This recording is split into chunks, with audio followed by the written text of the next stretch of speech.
Good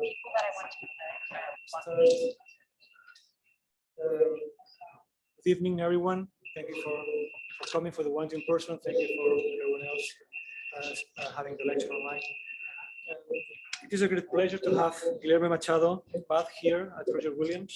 And I'm very happy to introduce both his lecture and the exhibition, which is being called, we have currently at our gallery. So Guilherme was born in Porto, Portugal, where he graduated and received his PhD. He was working with Eduardo Soto de Moura for a few years, and then he started his own practice, in addition to become the principal architect at Matosinhos municipality. He has been doing that for 20 years right now. He has taught at the Politecnico in Milano, also in Coimbra, in the University of Navarra, in Pamplona, and for the last 2 years, he was the chairman of the general meeting of the Architects Association. His work, of course, has received many awards and recognitions. I'm really happy to have Guilherme here for several reasons, but I will just point to two main reasons. The first one is because I think he's a phenomenal architect whose work deals with real architectural problems, but with a beautiful combination of pragmatism and poetry. More on that later. The second reason is because he's a wonderful person and a fantastic educator. And his generosity and affability clearly extends beyond his personality and spreads to his architectural work, as we will see, which results in very serene, moderate, and suggestive spaces. It is difficult to synthesize the ethos, the spirit of a country in a few words, as it is to identify architecture which has the ability to express it clearly. I think Guilherme's work gets very close to it by understanding that the appropriateness of every architecture gesture in relationship to the context, whether the city, the coexistence, or the historic moment where that intervention is being made. His projects and buildings are sensitive and expert in the details, which is something, by the way, common in the context of the Portuguese contemporary architectural practices. But his work shows a clear appreciation that the physical joint, that connection between parts or elements, becomes festive, an event which deserves to be celebrated, and that is only possible with a full understanding of how materials behave, but not only in the physical terms, but also in creating an atmospheric quality, which definitely defines each project while providing a very special character. I think that does not mean that projects are just appropriate. There's a quest for architectural form and radical essential beauty, which is present, while coexisting with the humble understanding that architecture is not about fireworks, but about making a mark, a statement, an impact to be able to quietly influence the future while understanding the past. This aim for discretion and serenity is deeply rooted in the Portuguese culture, which, as stated by the Portuguese poet Fernando Pessoa, I quote, "The value of things is not the time they last, but the intensity in which they occur.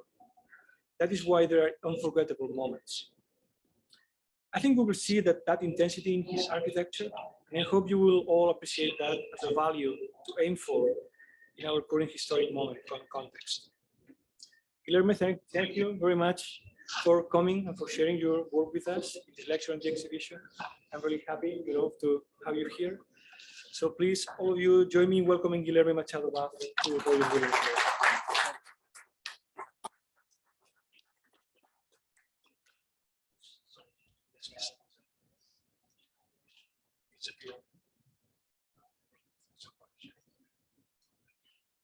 Good evening, everyone. First of all, I'd like to say that it is a great pleasure for me to be here tonight at Roger Williams University School of Architecture.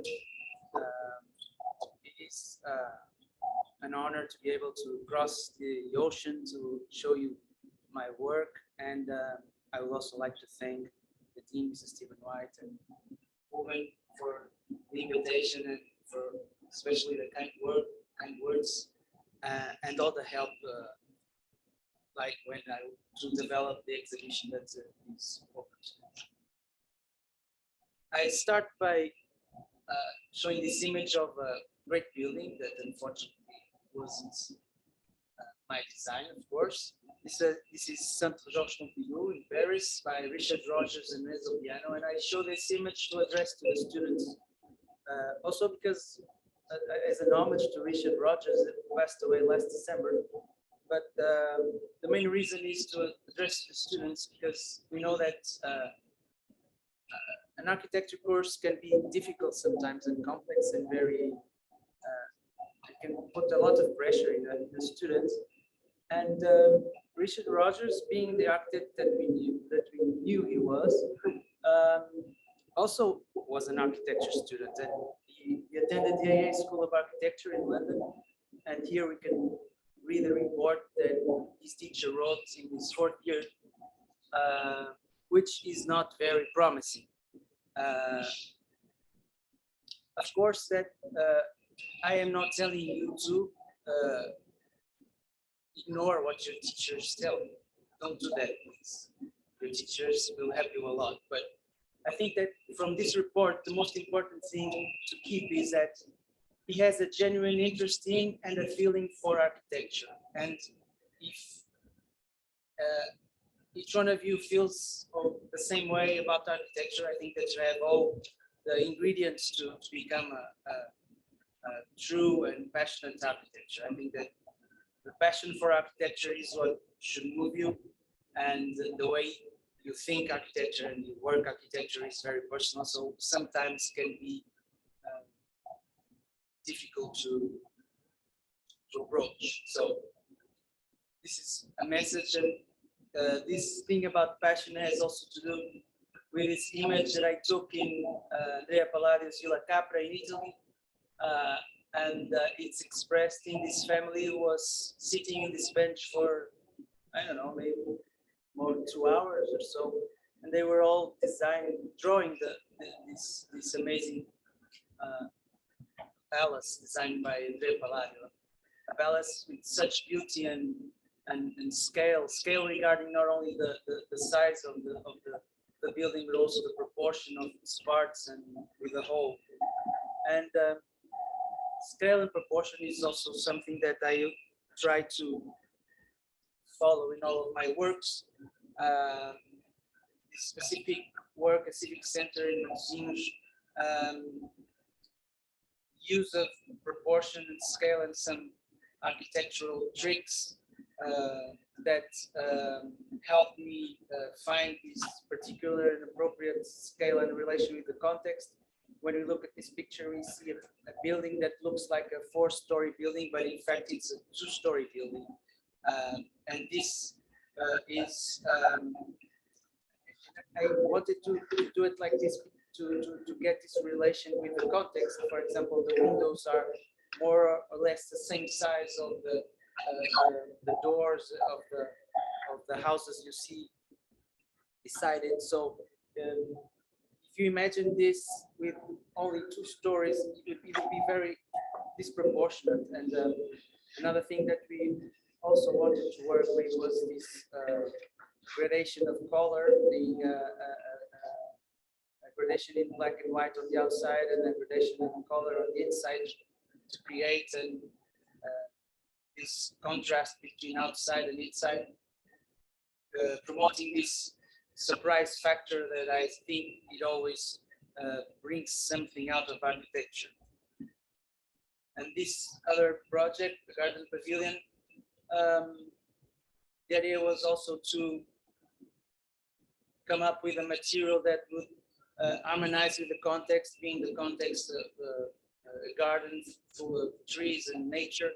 We choose the wood as the material to build this pavilion, and the intention was to find an element that would be able to conceive all the parts of the building. So the idea was to have a kind of prefabricated building. We designed this element which consists of glulam timber that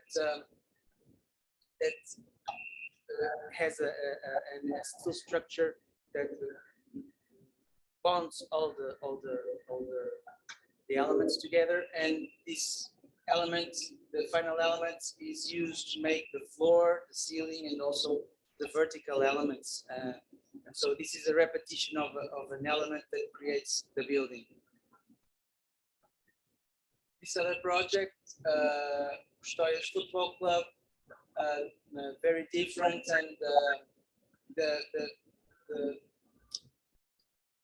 the challenge here was to be able to find the right level to place the field, because it is a very large platform, and the topography was not had a very strong inclination. So we came up.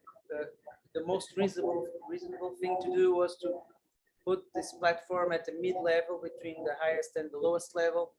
And by doing that, we were able also to put the players' installations on the below the field level, and the stand for the public at the field level, because most of the times in these small football fields in Portugal, the stands are, it's almost like one building with the players' faces and the stand above it, so the stand gets a little bit far from the field, and we wanted to promote this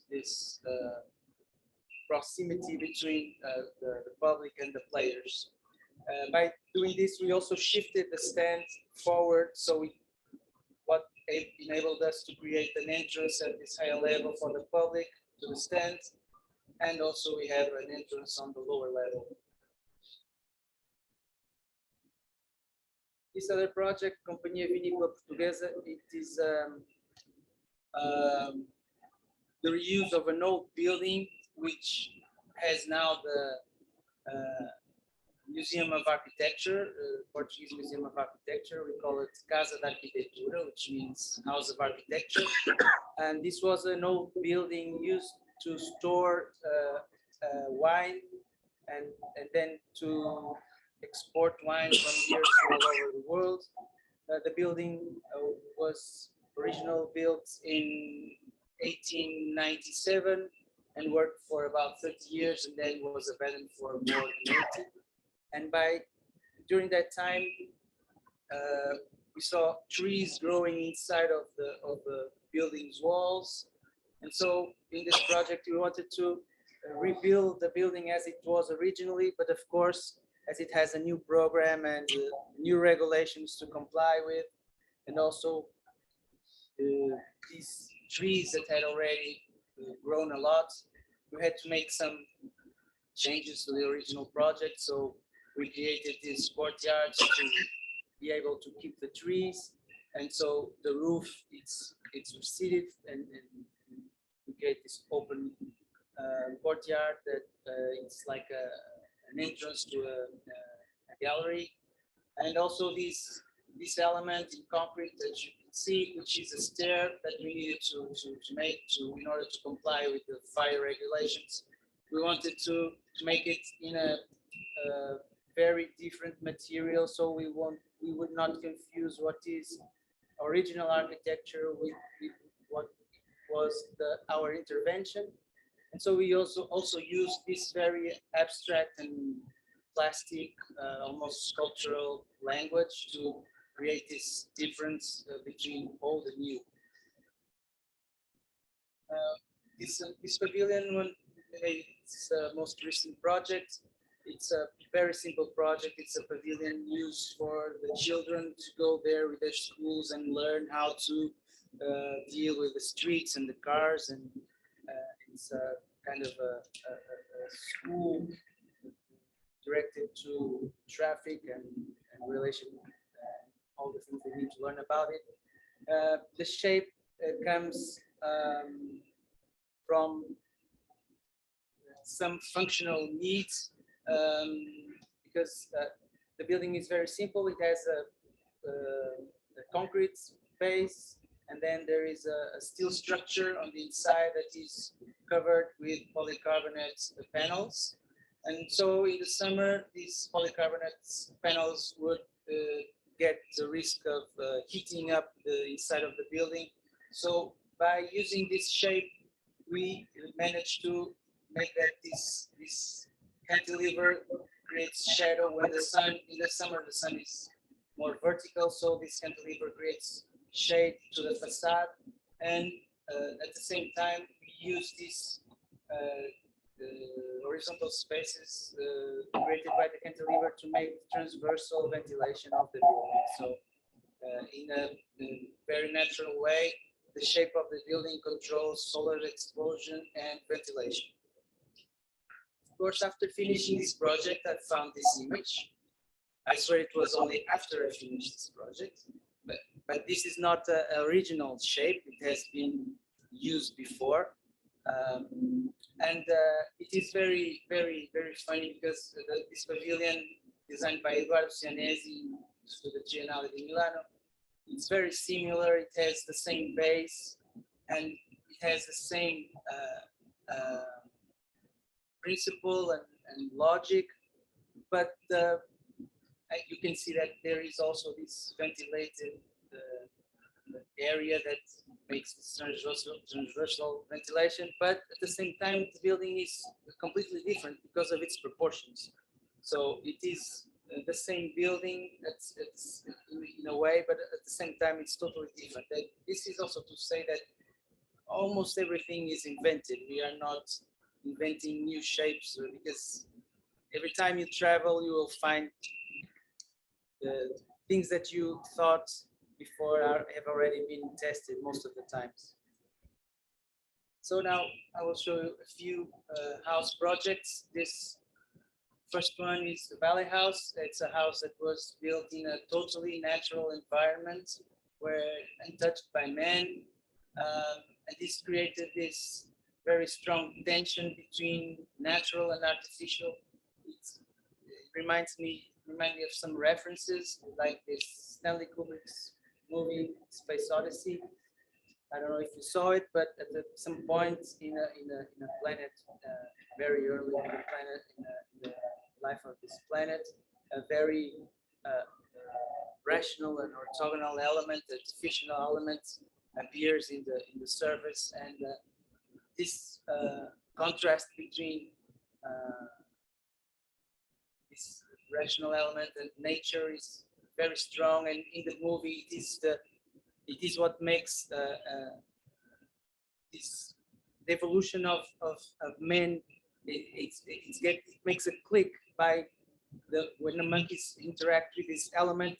Only this shape it's sufficient to make this change in the evolution of the species. So it has a great impact in landscape. Of course, we're not aiming to have this impact, but we wanted to work with this contrast between natural and artificial. Also, this work of Richard Serre, Shift, was a reference to his work because the plot was a very long plot, so we also wanted to have a very long element that would be also proportionate and in scale with the plot.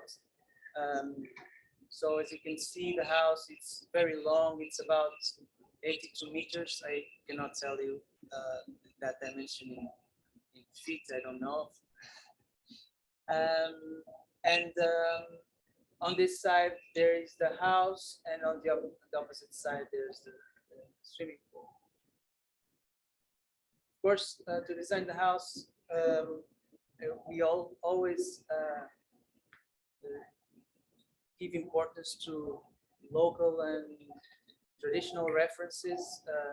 So there is this use of the balcony of the veranda in the traditional North Portuguese houses, and I also am very interested in what writers have to say about space. I think that writers have the ability. Architects can create space, but writers and poets have the ability of describing space better than I think architects can. So this is a Portuguese writer, Agostina Vesta Luís, who in this book made this paragraph about the balcony, which I think it's a very wonderful paragraph. So also we have this reference of these balconies in Portuguese houses. So we wanted to have this space in this house. Also looking at traditional typologies, we found these rural houses that have this central space, which is the balcony, and the other spaces gather around this balcony. So this balcony links all the spaces of the house. So this was a very strong reference for the typology. I used reference, but I could say that we copied that typology or interpreted that typology. So the house has an entrance level with a garage and the stairs to the upper floor. And in the upper floor, we have this balcony that connects all the spaces of the house. The living room, the bedrooms, and the kitchen with the dining room, which is also something that usually occurs in the traditional Portuguese houses. So by doing this, we also eliminated the circulation spaces, because circulation spaces like corridors consume a lot of area that usually it's not used to live in. So we wanted to make possible that every space in the house would be livable. And so this balcony is a space where we can be at. And if this was a narrow corridor, it would be just a circulation space where we could not, of which we could not take advantage. So in this image, you see the house. The house is made of concrete, and it's almost like a wall that penetrates the land, and it's waiting for the plants to cover and to mix with nature. Here in this image, you can see the balcony and the door for the kitchen. Also the relation of the house with the plot. You can see it's a very long plot, and the house also very long, tries to in proportion with the plot. And the idea was also to make people walk along the plot through the house. This is a view from the living pool, which is a roof level. Another image where you can see the swimming pool and the green roof of the house. And the image of the balcony I was talking about. This has a sliding window frame that in the summer you can open and goes inside the wall. So this becomes an outside space, a covered exterior space, and in the winter more like almost like a winter garden. The kitchen with the dining room, one of the bedrooms, the entrance hall. This is one of the bedroom halls, which has a bigger height than the rest of the house. You will see from the outside image the volumes of these halls, and the particularity of the doors that have a frame that go all around and also make the separation of the pavement, which helps, for example, to change the direction of the wood floor. Image of the living room with this curtain that kind of separates the living room into spaces, one more connected with the outside and another one more introverted, more linked with the fireplace and the inside.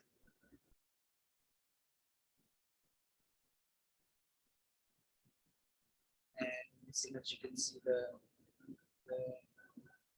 back garden that connects with the bedrooms, and these are the boxes that relate to the bedrooms halls that have a higher, the ceiling is higher.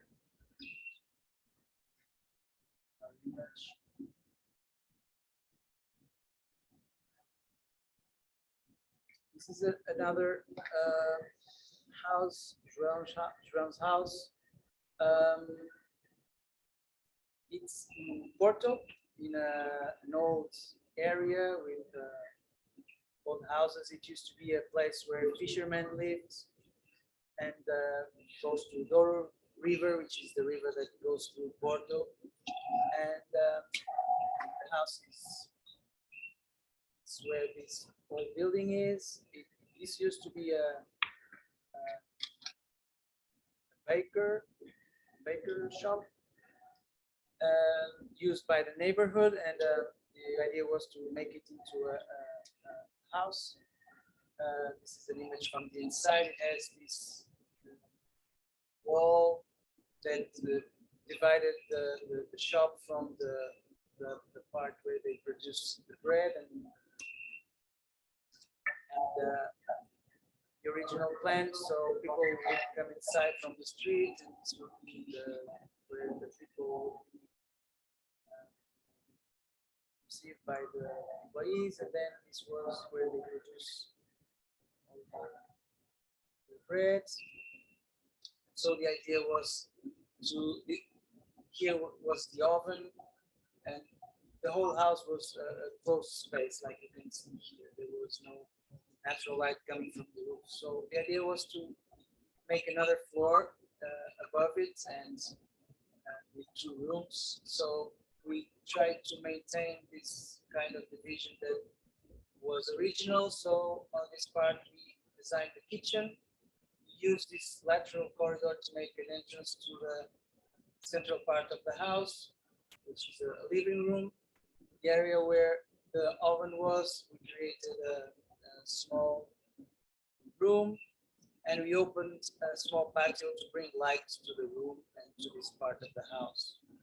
We also, where the stair is, we created a big skylight, because this part of the house didn't have any natural lights, and we wanted to make it a living room, so we needed to have natural lights.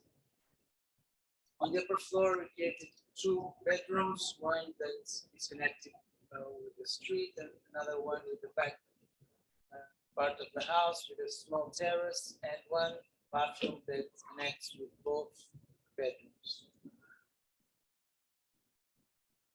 In the section, you can see the skylight that is above the stair, and also this small patio that brings light to the room and also to the.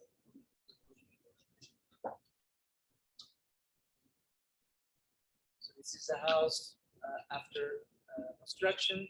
We added this floor above, and it has a different material from the original house, so we can make a clear distinction between original and new. So the original is a stone facade with tiles, and the new part is all in wood. You can see here the relation of the house with the river. It's very close to the river.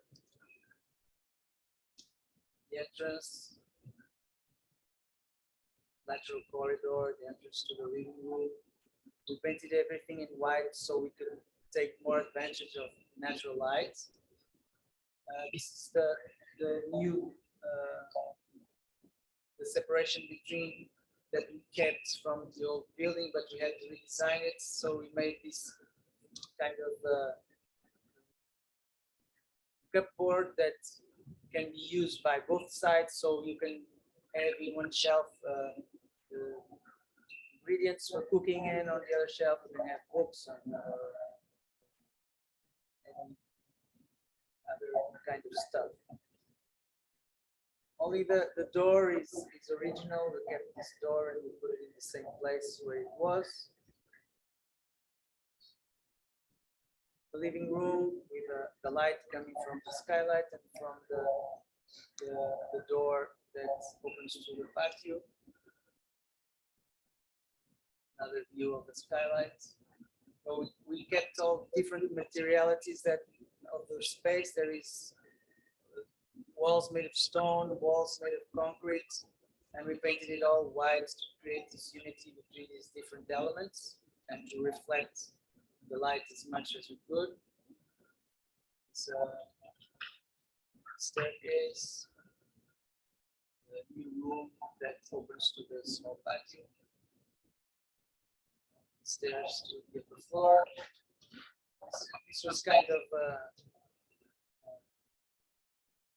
delirious thing that we wanted to experiment in the house, like bringing out all the layers of the walls. Also here we make this hole to bring some light from the skylight to the staircase. One bedroom. This one is the bedroom that opens to the street.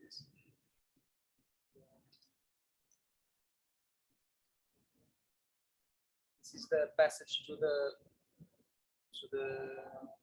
toilet and the connection with the other room, restroom,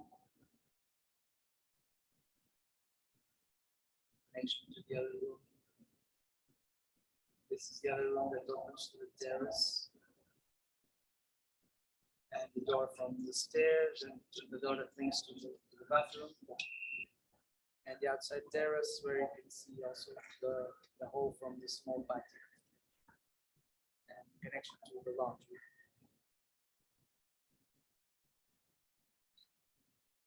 Again, I'm going to show this small video of the house.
Actually, the actor is my brother, the owner of the house.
This project is another house in the north of Portugal. This time close to the coastline. Very small village. This is the plot that we found before starting the project. It had a very small and nice chapel on the side, and these nice cork trees. So when we started designing the project, we had to take into consideration the chapel, and the city hall also wanted us to have lots of care with the chapel, so the project, the house would not be harmful to the chapel. And this also was a very long and narrow lot. So the size of the house came out by also almost by the regulations that proposed that the house was 3 meters apart from the limits on this side. And on the other side, we had this water line, and we also had to make like 5 meters apart. So we had this width, and we wanted to make a square and develop the house vertically. So we the chapel is around here, so we wanted the house to be on this line, not in front of the chapel regarding the street, but almost a little bit in the back, so it would not be impulsive. And after the house, we let this same space to have a place to be outside, and then again a swimming pool with the same size of the house. So this makes like 3 squares: the house, the main square, and the swimming pool. And this section shows kind of the way of the house develops, because the plot also had this inclination, and we wanted to leave the natural topography as it was, so the house had to adapt to that topography. So when we entered the house, we would be on this level, and the living room would have to be in a lower level. So what we did was dividing this square and making it in half floors, like you go down half floor or you go up half floor, and you will find different spaces of the house. So this is the basement, where you have the storage place and technical room, and on the other side you have this small bath facility. Then you'll go up half floor and you have the living room that connects with the garden. You go up another half floor, you are on the entrance level with the dining room and the kitchen. This is a very small house with 8.5 meters by 8.5 meters. And what we also did was to locate the staircase in the middle of the house, and using the staircase platform to make also the distributing space of the house. So we also avoided corridors. We also had these small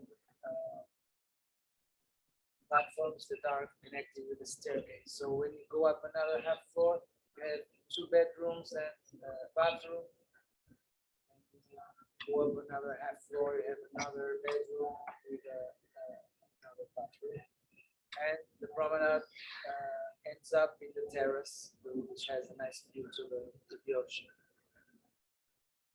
This is an aerial view of the house where we can figure out the 3 squares. The swimming pool is kind of a geometric exercise that I'm trying to explain later. I don't really know very well how to explain this swimming pool. So the house has these shutters that when they are closed, the house looks as a volume, massive volume, and it takes it looks like almost like a sculpture, because there is no perception of a functional, of an inside space, of a function to this volume. So it kind of loses its architectonic properties and becomes more like a rough sculpture. By this time, maybe you have noticed that the chapel has changed a lot. So we had to be very careful with the chapel, but then the mayor came and cut down the trees and took off the plaster of the chapel, and the chapel remains like this until now. So very much shows a house with the shutters open, and when shutters open, that's when we perceive that there is an interior space. So the volume regains its architectural function. This image is quite the opposite. Another view. Then there are these small elements that are used to compose the facade and bring some proportion to the volume itself. This is the side of the house that is in front of the chapel. So we painted the shutters in like with a golden paint that relates with the golden altars that usually these chapels and the churches have. Also to bring out the water, we designed these gargoyles that bring the water like in the old days, but with a different type of design. An image from the garden with the pool in front.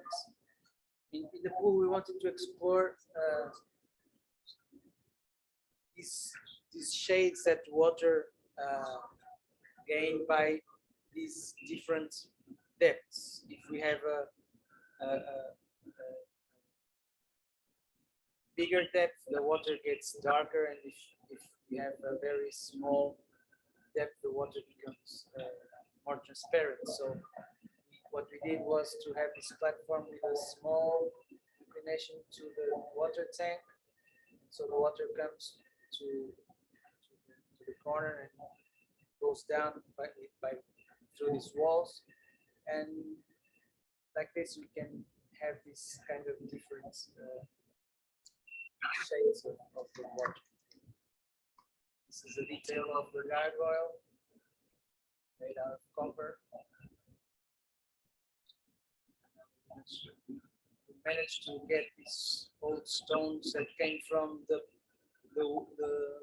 work of the Companhia Vinícola Portuguesa that I showed in the beginning. These were stones that were broken that they were going to throw away. So I asked them if they could put it here in this plot, and they would agree. So we used them to make walls and other kinds of things. In this image, you can see the staircase in the middle of the house and the kitchen. On the opposite side, the living room and the entrance of the house. You can see that everything is very specially connected.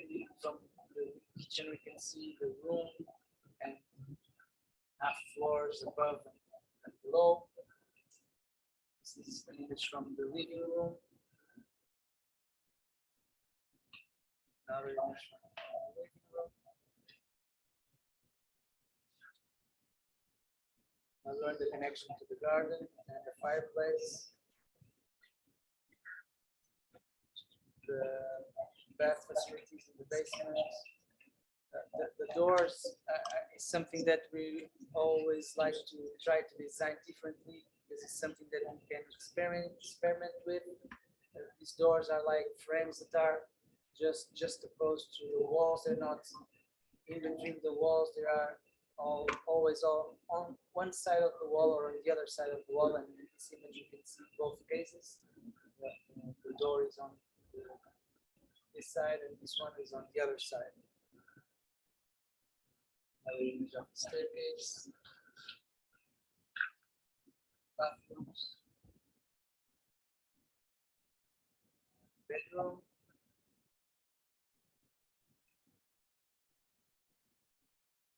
Another bathroom.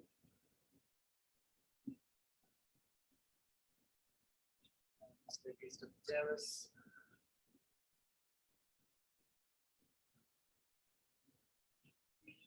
Plumbing tubes to make the handrail, and detail of the roof, and from the roof you can see a swimming pool and the ocean in the back. Not quite in this image, but small video.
So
the house is a project is a house in the south part of Portugal.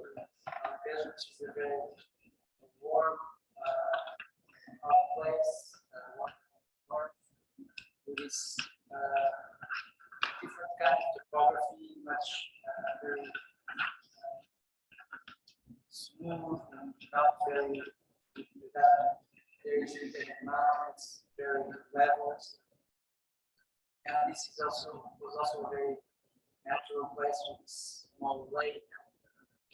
We wanted to find out the perfect place to put the house, and we ended up choosing one of these higher parts of the plot.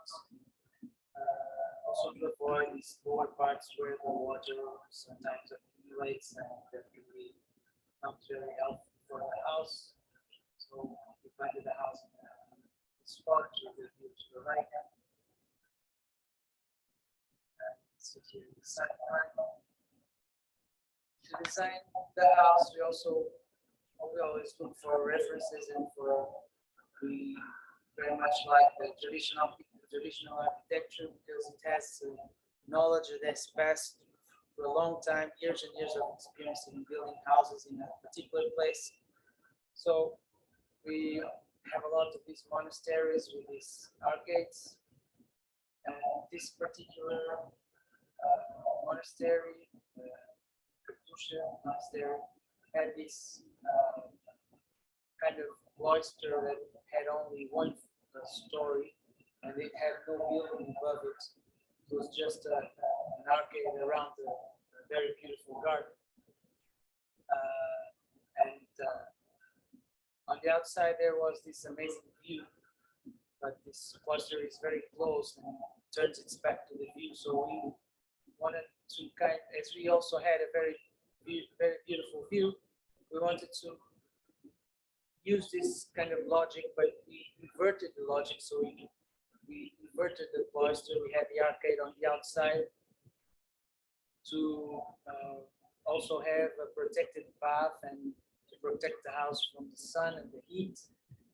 And so we designed a square house with this arcade on the outside, as I told you, and a small patio in the center of the house with a fountain, as it always has to be in these houses in the south, a place of water where water out and making this noise of cool water and refreshing the space. So we can enter the house through this central patio, and from here we can access all the different spaces of the house. Or we can also have this secondary entrance that leads to the kitchen and some storage spaces, the dining room, living room, small office, library that connects to the master bedroom, the only one that has connection from the inside and the rest of the house. These other two bedrooms can only be accessed by the patio. And in the corners, there are these exceptions that create these outside spaces to have, for example, a table to dine, or on this side to have these chairs to be in the shadow, contemplating the landscape.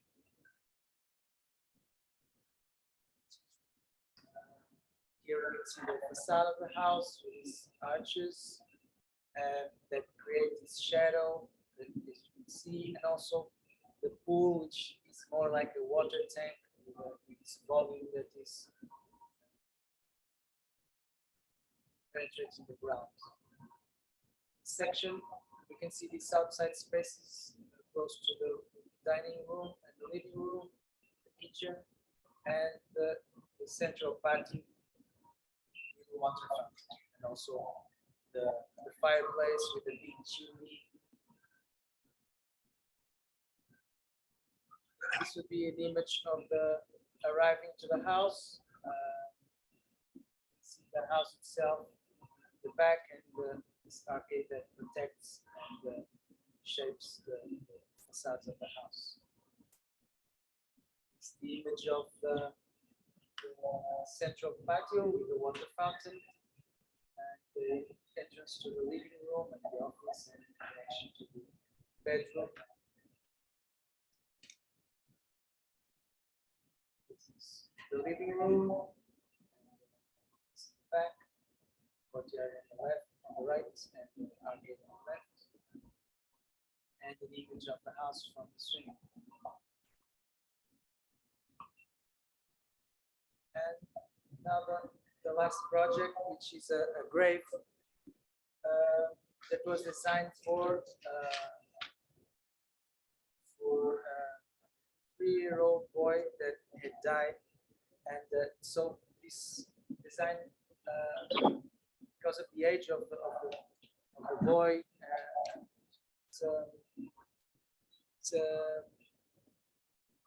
made me think that we would have to make something different that we usually have in Portuguese cemeteries, because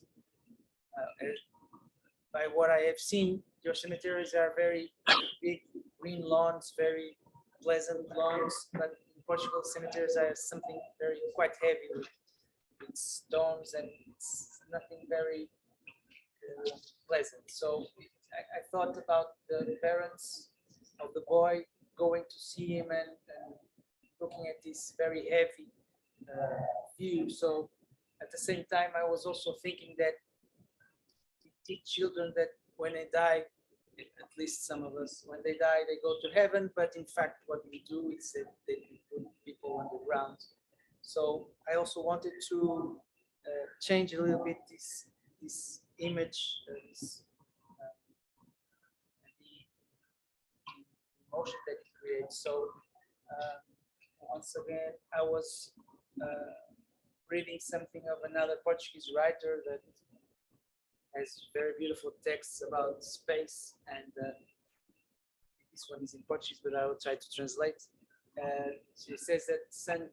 Thomas of Aquinas says that beauty is the splendor of truth.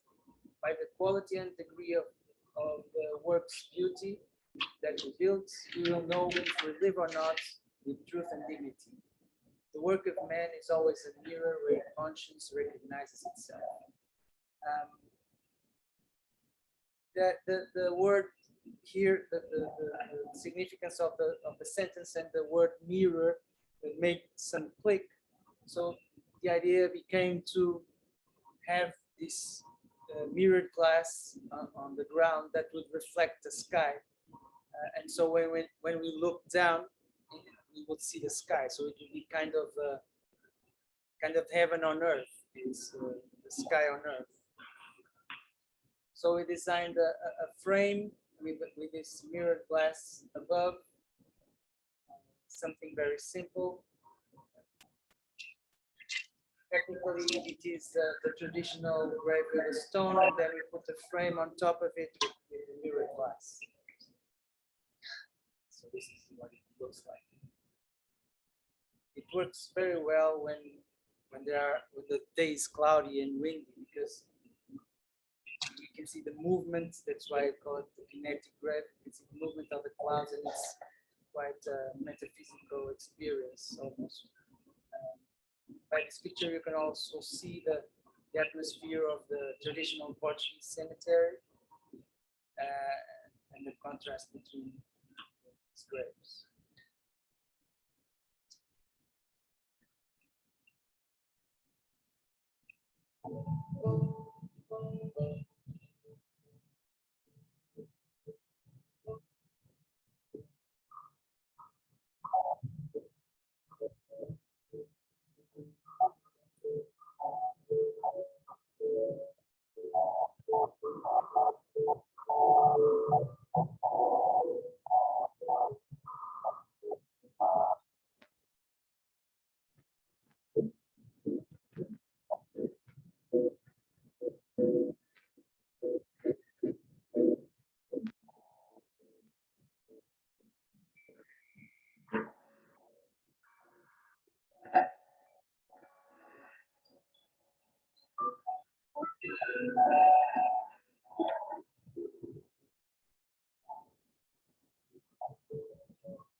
And just to finish, another sentence by the same writer that Rowan has quoted in the beginning, and I'm sure maybe the best poet and writer in Portugal, and it says, "Only dream is eternal and beautiful, so why are we still speaking?" Thank you very much.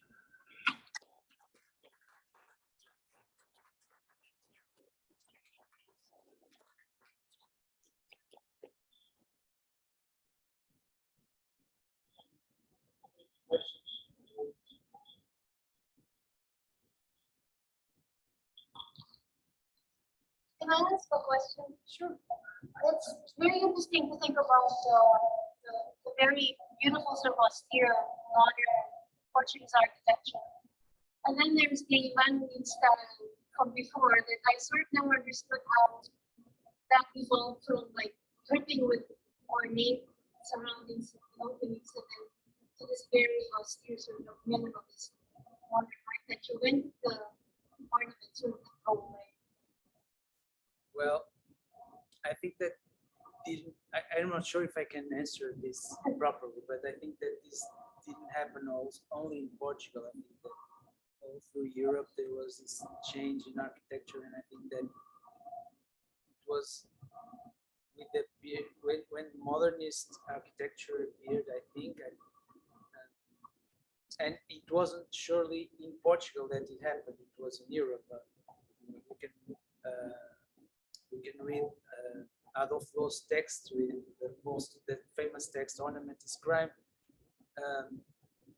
and all the other modernist architects started to design in a different way with the technical change and the materials changing. Everything started to change, and I think that this was an operation that started in Europe, and then it's came also to Portugal, but I think it has to do with the appearance of new techniques and new mentalities and new ways of thinking, I guess. But I cannot tell you for sure when it happens.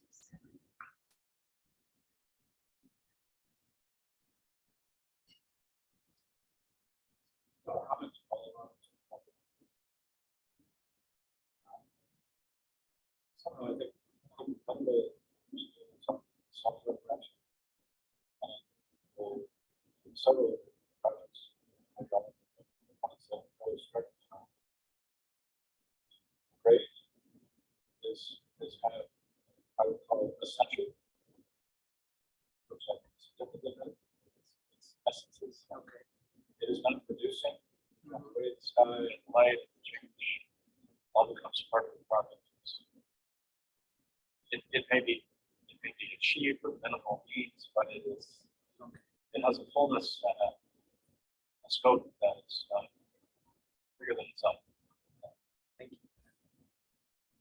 And I think the first project with the long Finland, where you look through it in so many ways, it looks minimal when you look at it from a drone or a helicopter. Yeah. But when you go through it and you see the relation outside, and the friction, in the situation, it gets very close.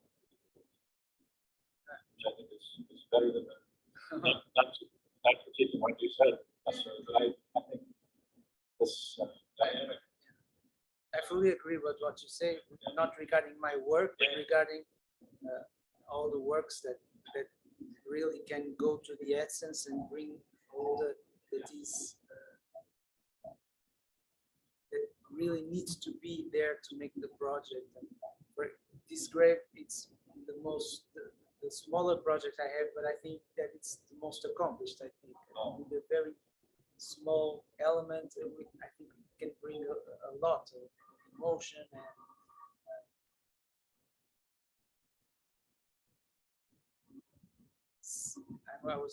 the word is not coming out. It's not style, but it's doesn't have anything. Poetry, you don't talk about poetry being minimal, but you do talk a lot about poetry having essences or being precise or expensive words.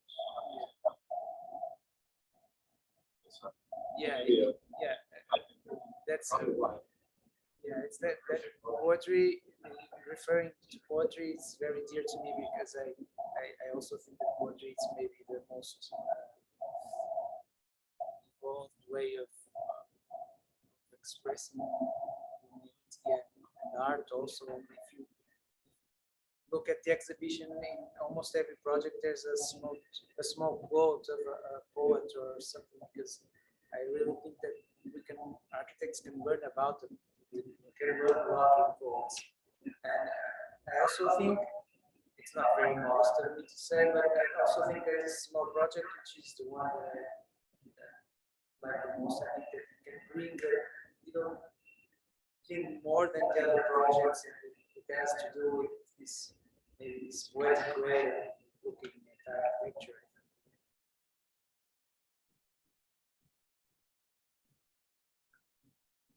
Thanks so much for the talk. I missed the first slides that you made, so my apologies, but I really enjoyed the work quite a bit.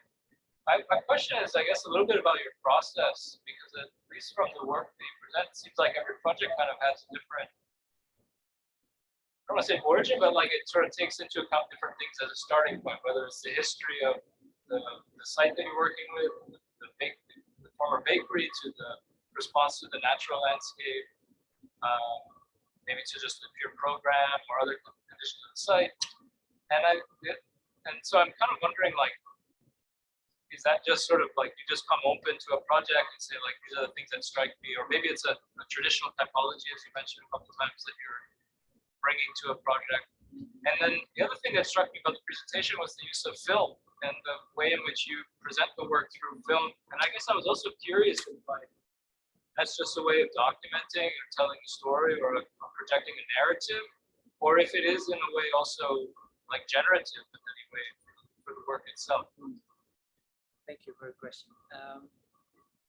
Well, when approaching a project, I think there are a lot of things that come together, like the context, which is always very important, and from the context we can approach the projects in different ways, whether if you have a natural space around or if you have an urban context. And so I think that context is the first thing that stimulates me when I start designing.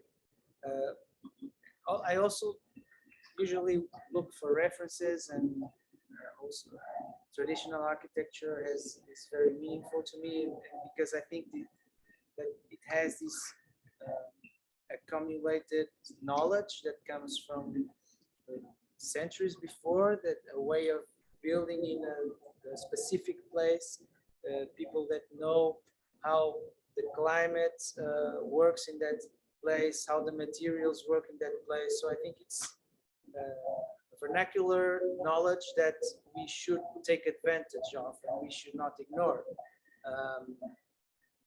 And then there are different things, like, for example, in the first projects, I wanted also to experiment with different materials. So the first project I wanted to build in concrete, and then I had a chance to design that pavilion. I took the opportunity to use wood. I've also designed with steel, but a house that wasn't built, but then this last pavilion is also with a steel structure. So there's a lot of different things that come together, the will and to experiment different materials and the connection of those materials with the context and the culture. So and of course there's always this idea of trying to do, I would not like to say different things, because it's not different just to be different, but to find a way of making it in a different way. So also to stimulate myself also at the same time. As trying to think, for as it was the first time, think in a new way. I mean, I think that taking pleasure out of the project is thinking about it as it was, not copying something that we already knew, but trying to make it go in different directions and new directions. That at some point we find out that have already been taken by different architects, but the process it's exciting at the same time. Oh, I'm sorry, I forgot about the videos. You also asked about the videos. In this case, I skipped the first video because I was afraid of this would be very long. But the first video is just a slideshow that I made from that long house that you were talking about. And I think it captures a little bit also the essence of the house, and it was made by myself. But the other two videos were made by architects that really produce videos about architecture, and it's a way for me to also show the architecture. I think that one thing is to talk about the project and show the drawings and pictures, but showing a film about the project, it brings things that you cannot see either in drawings or in pictures. So I think it's another way of communicating the projects, and it's also at the same time a way of seeing your own project by the eyes of other people. And these days, it's also a good way of promoting your work, of course.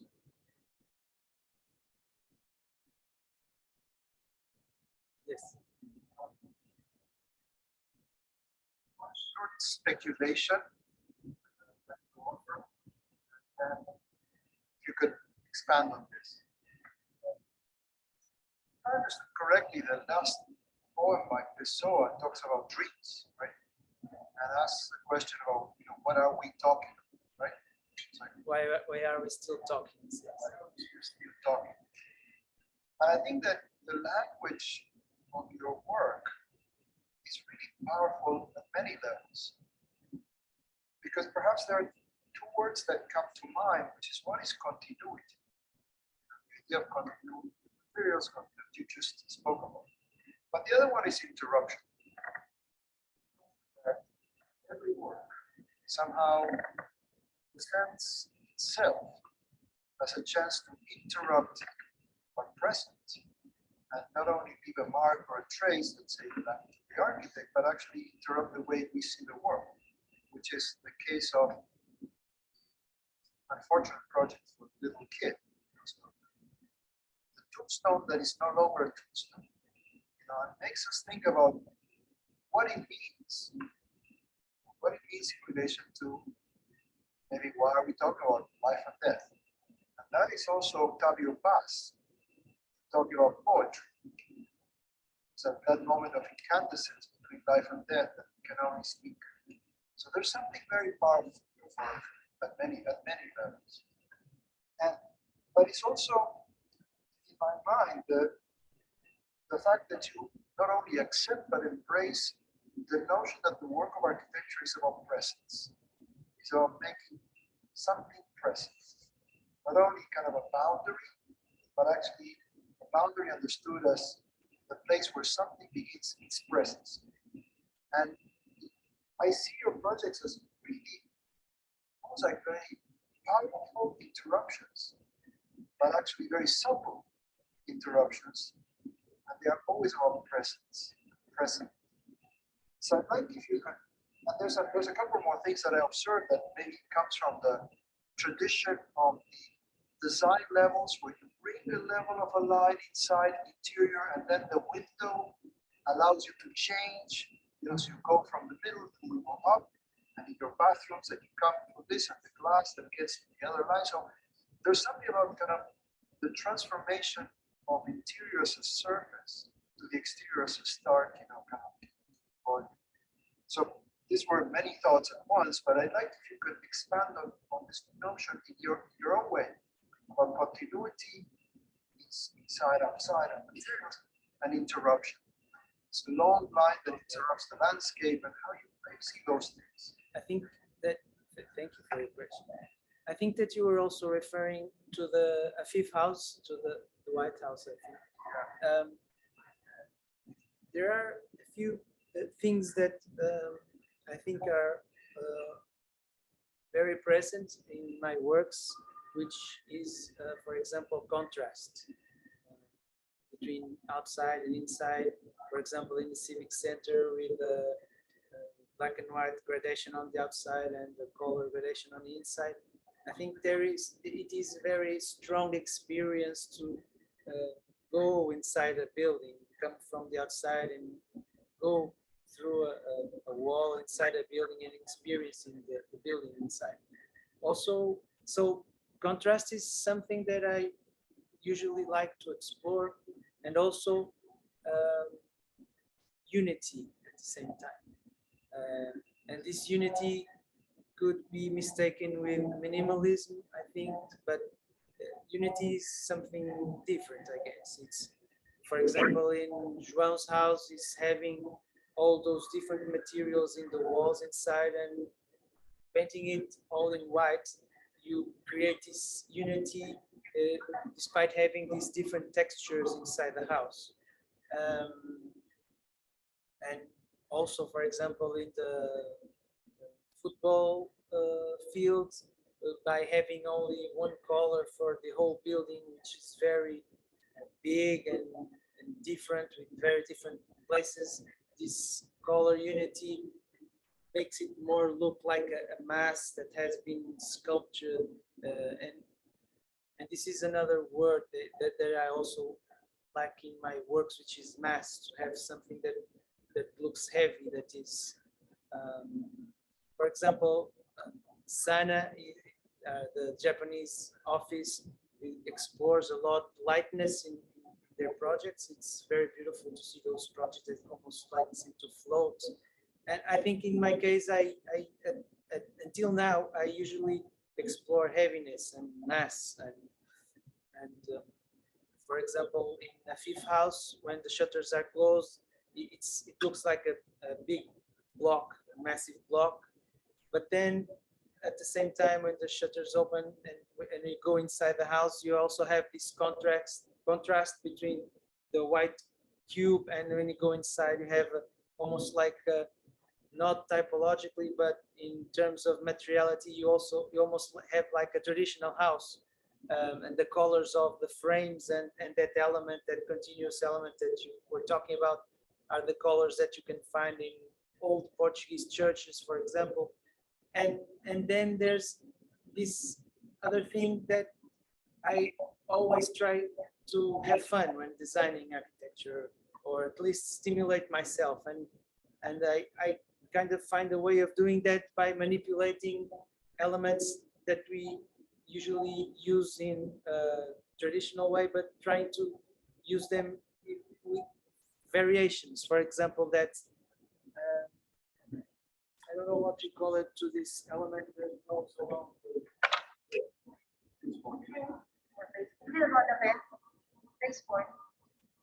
for example, using this faceboard, for example, in Casa de Fifth, in the fifth house, at some point this faceboard goes up around the window and goes down again, and the wall doesn't have any faceboard, which is kind of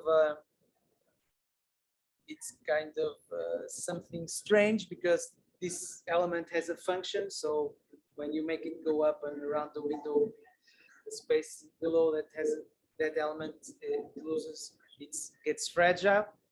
But at the same point, it's kind of a humoristic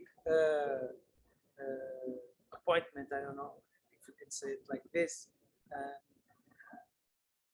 I also, when I can, I also like to make, I like to make people react to architecture when I design things. And it's not easy, but for example, in Companhia Vinícola Portuguesa, there is this handrail with this old balustrade in wood, with these vertical elements that repeat themselves. And at some point, I put one of the elements like this. And people, when they get there, they look at it and they feel a little bit strange, and they don't know if that was on purpose or if it was a mistake by the constructor team. So I remember when I did that, director of Casa de Arquitetura came to me and said, "Please tell me that it wasn't you who made this," and pointed me to that. He's like, and I said, "It was me." "Oh no, why did you do this?" I said, "No, I think it's funny, make people look at it and react to it." So I think that architecture has to be able to move people and to make them react. And so with this contrast or these other things I was talking about, I think that we can make architecture richer and more appealing to people.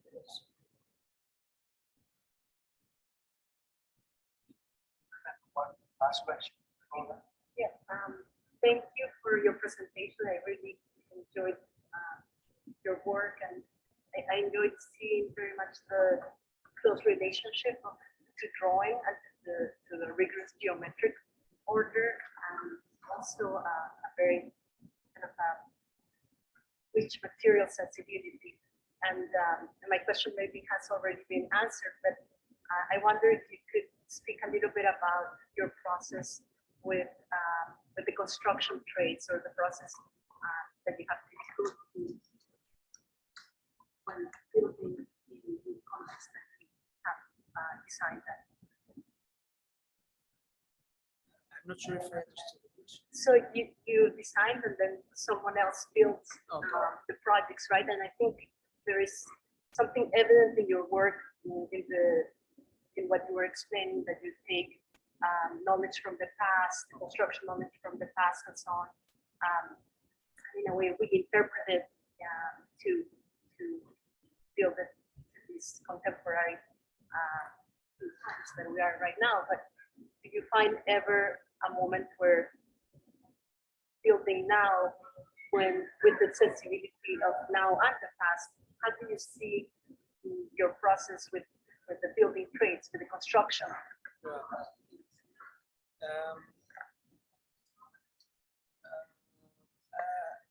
I mean, I know that it's not possible to build these days like we used to build 100 years ago. There was this handcraft that is not available anymore, depending on the countries where you are. But in Europe, there are disappearing a lot of handcraft people that were very talented. Also, regulations tend to make that happen because everything has to be approved and standardized. So it makes it more difficult to have these old carpenters making these frames that you design. But of course, I remember, for example, when traveling to India, looking at them building making their constructions, it looked like we were like 500 years.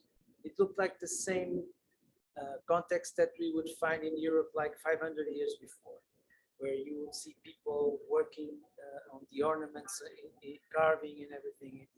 It was really amazing. So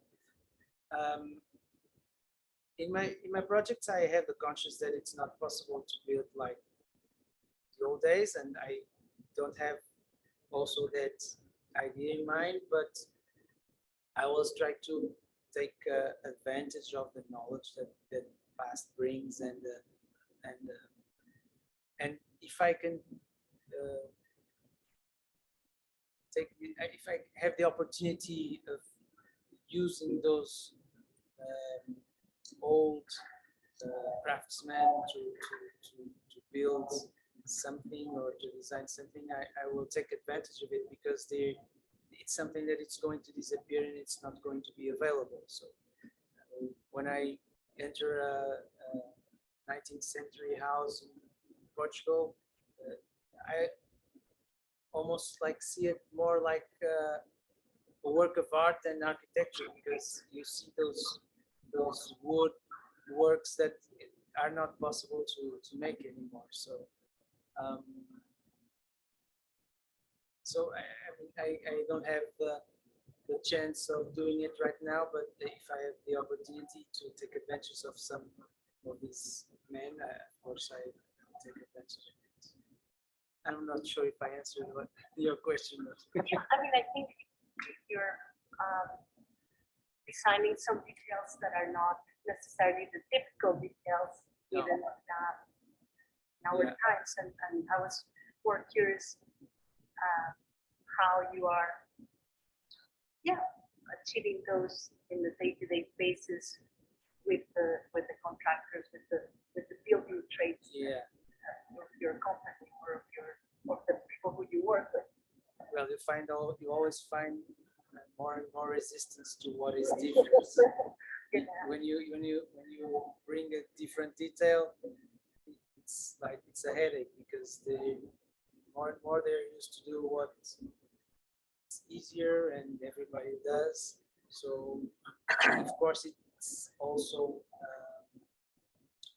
more expensive. So it gets harder and harder to make these custom designs that go a little bit further and away from what is usual.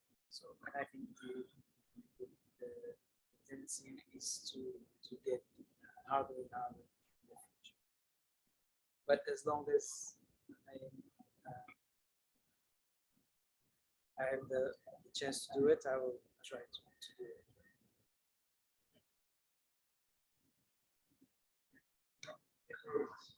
Thank you.